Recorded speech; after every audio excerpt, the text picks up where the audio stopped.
So it's December 2, 2025 na 1851. Wala kasing ilaw dito sa harap sa rear camera. Wala siyang cellphone ko kasi low function, basta low. Antok na antok ako, tapos konti lang yung tingnan mo, konti lang yung ininom ko. So para makatulog lang ng konti. Kasi hindi ako makatulog dito, nagkakagulo sila dito. At ewan ko ba. So babalitaan ko lang kayo ng mga nangyayari dito sa loob.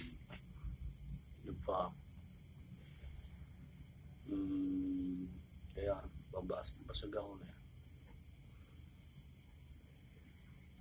Kakahiya. This is John Salgado ng The Rock of Jesus Christ. Basag na basag. Hindi lang. So may nangyayari dito sa loob na para bang pitpitan, gitgitan talagang muntanga silang lahat. Talagang muntanga, muta. Sasabihin ko sa kanila, muta eh.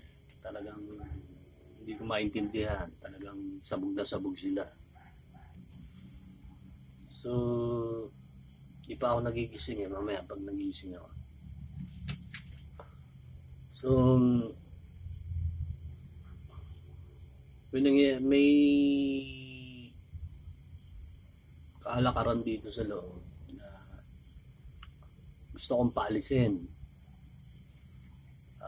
Itong pinsan ko noon, hindi ko maintindihan kung ano ba talaga. Bibigyan ko kayo ng hints na mga nangyayari dito sa loob kasi hindi pwedeng hindi ako magsasalita kasi alam niyo naman ako lang mag-isa, the fact. So pag hindi ako nagsalita, and then katulad nga ng sinabi nito ng mga to, huwag kayong maingay, and then hindi ako ganun tao. Pag may alam ako na hindi na maganda, nag-iingay ako. Talagang sobrang ingay. May lakad dito. Kakasilaw kasi itong ilaw. Kalakaran dito sa loob na gusto kong paalisin. So sila CJ, sila Lowell. Para bang meron ditong hatian dito sa loob. May grupo dito sa loob. Isa dito, magkabila, kumbaga hati. Na may against, may kasangga. So nagkakatalo ngayon na gusto kasi akong pauwiin ng mga gagong to, and at the same time na naman nakakasawa ng pakinggan na sa ibang sabi na may dapat pang gawin dito. Ba't nabasag talaga ako? Konti lang ito. Sarap magsalita ngayon.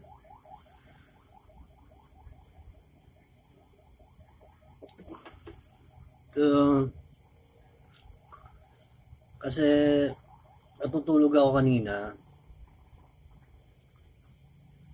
Ito, bibigyan ko kayo ng mga chika-chika dito. Ewan ko kung pinapraning ako o kasi yung mga praningan nila dito, gusto nilang malaman yung ano ko, yung kung ano yung iniisip ko, kung ano yung mga gusto nilang malaman. Kumbaga, pinatatakbo tayo. May sinasabi sila doon, magre-react ako, ano bang reaction ko?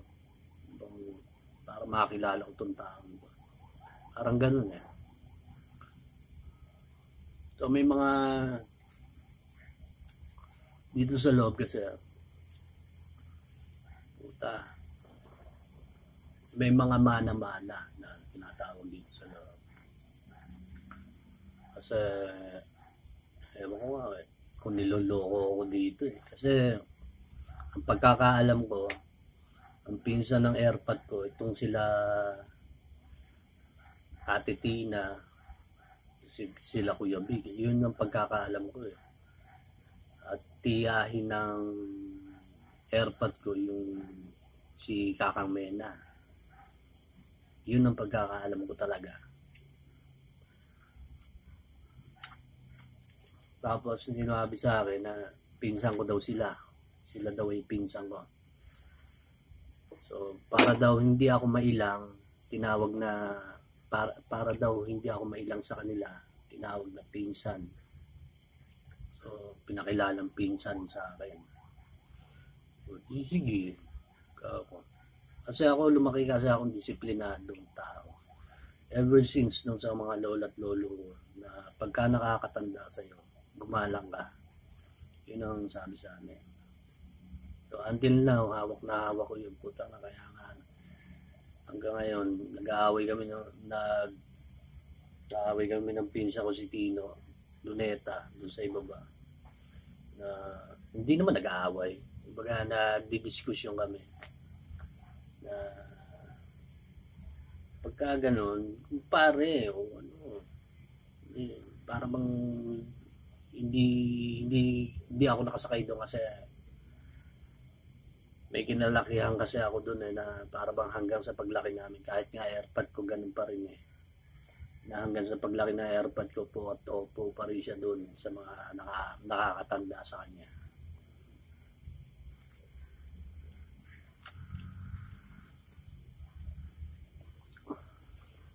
Kuya at Timena, yun. Kaya minsan tatawag ko na Timena yung tiyahin ba o lola. So balik tayo sa topic. Meron kasing mana dito sa loob. Namatay kasi yung si Kakang Mena dito.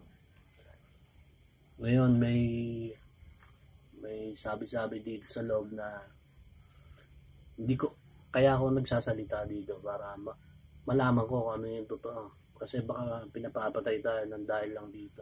Di puta. Para malaman ko kung ano yung totoo. Kasi ano nga ba yun? Kalimutan ko na.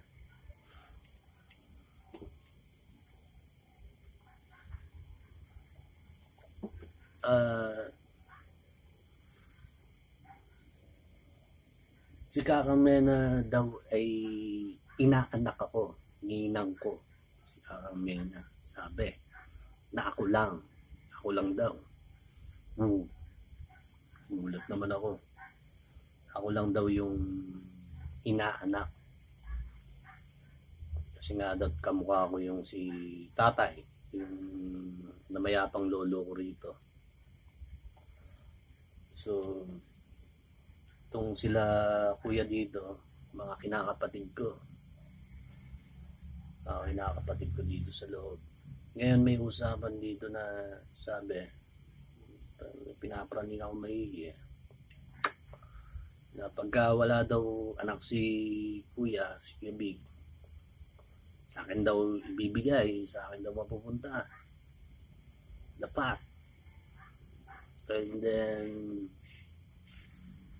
meron pa ako narinig kanina na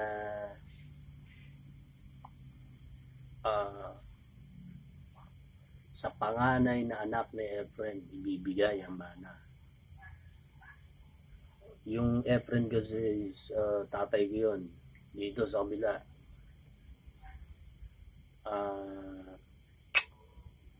Wala namang ibang panganay yun. Dalawa kami panganay eh. Una ako, tsaka si Larry. Ako yung nanay ko ang unang asawa ng tatay ko. Isama sila dun sa kampo, dun sa Zamboanga. Baka sabihin ng mga putang inan to, putok ka lang sa buho. Yun ang sabi sa akin dito eh, putang ina. Nagsama sila doon sa kampo ng Zamboanga del Sur. Katok lang kasi itong nanay ko, hindi niya maintindihan. Talagang katok, pati ako hindi ko rin maintindihan eh. So, dalawa kaming panganay dito na ako yung una, pinakapanganay sa kanila lahat dito sa anak na airpod ko. So, yun yung para bang naguluhan ako. Ano ba talaga? Ako wala akong pakialam sa mga manay nyo. Tatandaan nyo. Pumunta ako dito, nagpakahirap ako dito sa loob ng resort. Nagbubuhat ako ng lupa, naggagawa ako ng mga kuryente, nagkarpintero ako ng mga pwesto. Hindi naman mga pwesto, isa pa lang eh. Pero promise, marami akong gagawin. Naggawa ako ng pwesto dyan. Sabi kasi ng pinsan ko sa akin, tulungan mo ako. Oo, sige. Yun pala, pagbubuhatin ako ng lupa, putang ina. Sakit na kaya ng katawan ko. So, nagbuhat, tinulungan ko siya ng hindi ordinaryong bagay dito sa loob. At paano hindi ordinaryong bagay? Lahat ng mga kailangan nila dito sa loob, ginagawa ko ng paraan, kahit wala akong pera.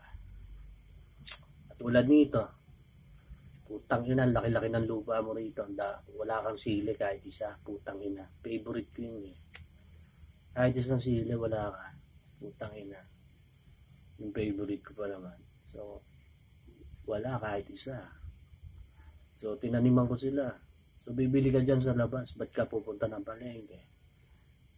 Laki-laki ng lupa mo rito. So, nagtanim sila dun. So, nung nagsimula ako magtanim, nag-umpisa na rin sila magtanim. So, maganda, sabi ko. Ako hindi ako tumitingin dun. Pinagtatanim ako ng pinsan ko kasi akala niya siguro. Magsasaka ako. Wala akong alam sa magsasaka. Mahilig lang talaga ako magtanim. Ang magsasaka kasi tumututok dun sa kung paano siya kikita na malaki. Ako, wala. Tamad ako. Kung gusto ko lang magtanim, magtatanim ako. Kung ayaw ko. Ganun ako.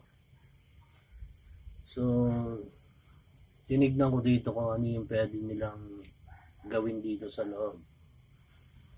So, ginawa ko. So, ito na yung sinabi ko dun sa una na merong hatian dito sa loob. May kabila, may left and right. Ito yung sinasabi ko na may gustong pabagsakin yung business dito.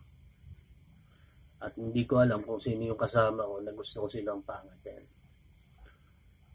Ngayon, dahil nga dun sa lupa na sinasabi, ewan ko kung sabi ni, may narinig ako kanina, mawawala ng mana si Cubic at nagdipungal. Wala akong, di ba sabi ko nga sa inyo, wala akong pakialam sa lupa niyo. Kasi meron ako narinig na balita na kaya kami pinalayo. Ewan ko kung sa Mindanao yon, sigurado sa Mindanao yon. Dahil dun sa lupa rin. Dahil ang nanay ko is panganay sa mga lolo ko, sa panganay na anak ng lolo ko. And marami silang lupa doon na hindi ko rin alam na, alam nyo naman yung mga tatanda, may mga sikre-sikreto. So, sa panganay sa mga nagak, yung lola ko, yung Don Nagak dun sa Cagayan de Oro, lola nila yun, lolo nila yun. Yung Don Nagak dun sa Cagayan de Oro. So baka ako, naikwento ko na to doon na baka ako, dahil dyan lang papatayin tayo. So sasabihin ko sa inyo ng putang ina nyo na tuwiran. Itong putang inang lupa nyo dito. Kung madadala ko si Kuya Big at maniniwala sa akin si Kuya na pupunta kami ng States, papakilala ko siya doon sa mga tropa. Gatingot lang yung lupa yung putang ina nyo, sasabihin sa inyo. Walang kwenta yung pera yung putang ina nyo. makawala lang ako. Pag ako nakawala at nahawakan ako doon, ang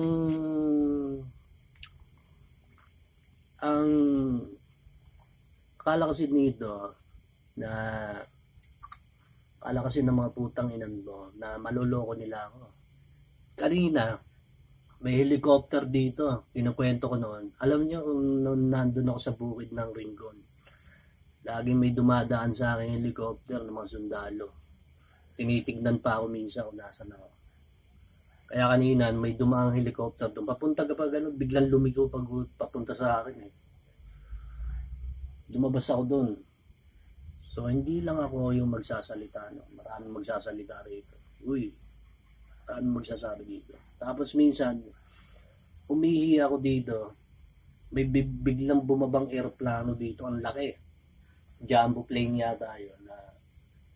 Sobrang laki. Ang baba niya lang lumipad. Ang baba ng lipad. Walang ilaw lahat. Walang kailaw-ilaw lahat. Buisit na buisit ako. Doon lang ako napaisip. Baka ako si Trump yun. Ako. So, nung nandun ako sa Ringon, sa Bunga, plus minsan sa cemetery, sa Pinagtipunan, lagi akong iniilawan ng mga aeroplano. Iniilawan ako. Yung spotlight nila, abot hanggang lupa. Yung ilaw nila, kahit napakataas nila. Hindi lang ako magsasalita nun. So, yung ebidensya sa radyo na babalitaan niyo, ebidensya sa TV na nababalitaan niyo, hindi naman siguro keme yun. May keme ba doon? Putang ina mo. Ako niya. Basag ako ah. So, anong pakialam mo sa lupa nyo? Kilalang kilala ako kahit saan. May impluensya ako kahit saan. Wala lang akong pera. Kaya nga sabi ko dito sa mga sa putang inang doon, na binalimbing ako. Ako yung halimaw na walang pera. Sasabihin ko sa'yo. Ayaw maniwala. O putang ina, huyo ka sa akin, gago ka. Sino kang putang ina?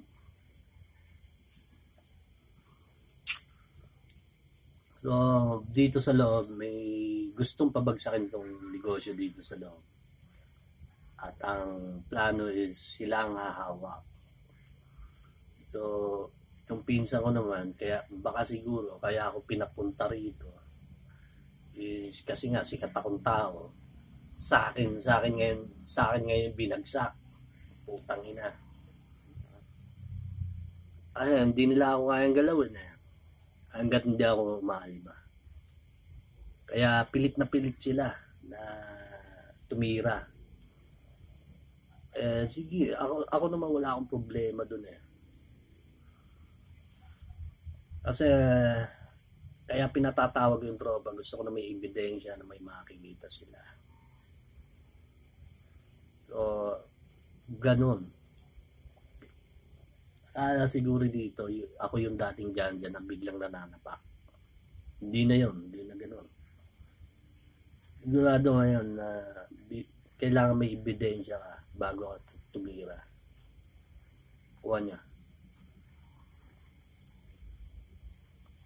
So, dito sa gusto kong tulungan sila kasi para bang na-enjoy ako dito sa loob. Na gusto kong gawin lahat yung mga imagination of arts kapag natutulog wow, totoo yun. Parehas kami ng utak nitong pinsa ko na gusto niya yung mga ganung bagay. May naririnig ako, gusto kong chismis, gusto niya chismis, gusto niya maridas. So, may naririnig pa ako, gusto akong palahian. Awit. Ang papangit naman kasi. Ganun. Gusto daw akong palahian. Dito. Kasi nga, dun nga daw sa mga nasa lupa. Na kasi nga, ang sabi ko sa pinsa ko, sa kuya ko dito, na tulungan mo akong makalis dito, pumunta ako US. Meron akong pinsan na nasa US na pwedeng humatak sa amin doon. Na anytime na makakatulong sa amin na malaki. Pag nandun na kami, nandun si Trump, wala naman kami problema doon. Gagawin namin doon. Kilala kami doon. The Fox. Naintindihan niyo. Kaya sinasabi ko, anong halaga ng lupa ng putang ina niyo? Anong halaga ng pera ng putang ina niyo? Mas malaki ang impluwensya namin. Nakuha niyo. Kasi dito hawak ng mga demokratiko. Yung mga nahawakan ng mga demokratiko. Itong mga gustong kumuha dito, nagpa-member sa dating daan para malaki daw yung impluwensya niya. So yung dating daan and Iglesia ni Cristo ay hawak ng mga demokratiko, kung saan yung mga pera na, kunyari itong bansang to, gusto nilang sakupin. Nakita nyo naman yung kung gaano yung flood control, na ganong korupsyon yung nangyari dito sa buong Pilipinas para mapabagsak nila yung Pilipinas, is para hindi sila makabayad, is gagawin ng mga politiko is i-corrupt yung mga pera. Ngayon, ano yung ibabayad mo para makabawi yung bansa? Bagsak, di ba? So, isa sa mga nakakuha is mga dating daan ng mga Iglesia ni Cristo para kumamagam ng pera. Kuha niya. Ako naman wala akong pakialam doon.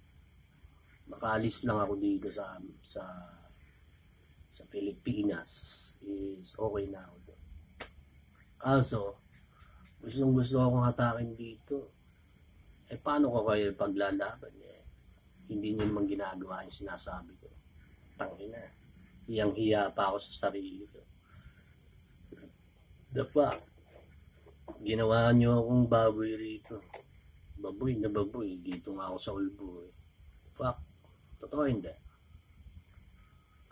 So kung tatanungin ko ang bawat isa sa mga kabitenyo,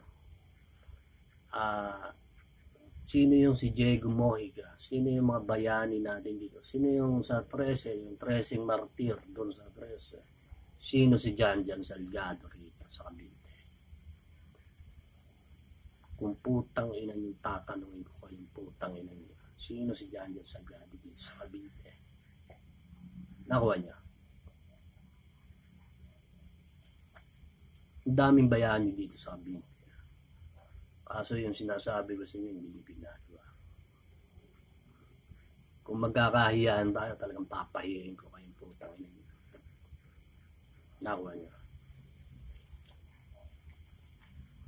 Wala akong paalam kung magpatayan tayo, magpapatayan tayo. Kasi yun lang ang kayamanan ko na hinahawakan. Wala naman akong kung ano. Wala akong hinahabol sa inyong putang ninyo. Kundi pangalan ko lang. Karangalan ko. Honor. Kumbaga sa ambisyon, ito, nangarap ng engineer, nangarap ng abogado. Ako naman, ano ba pangarap ko? Putang lang, wala naman akong pera. Diba? Ano pang pera, putang eh. Nangarap ng abogado, nangarap ng engineer, nangarap ng piloto. Wala naman akong perang putang ina. Ano ba pangarap ko? Yun ang pangarap ko. Maging ibang klase sa lahat. Naging isang bayani ng Cavite na ginawang basura dito sa putang inang to. Nakuha niya? Nakakuha niya ba yun? Na ginawa niyong tarantado dito. Ginawa niya si Raul dito. Nakakuha niya yan. Kaya pagka sinabi kong patayin niya, papatayin niya.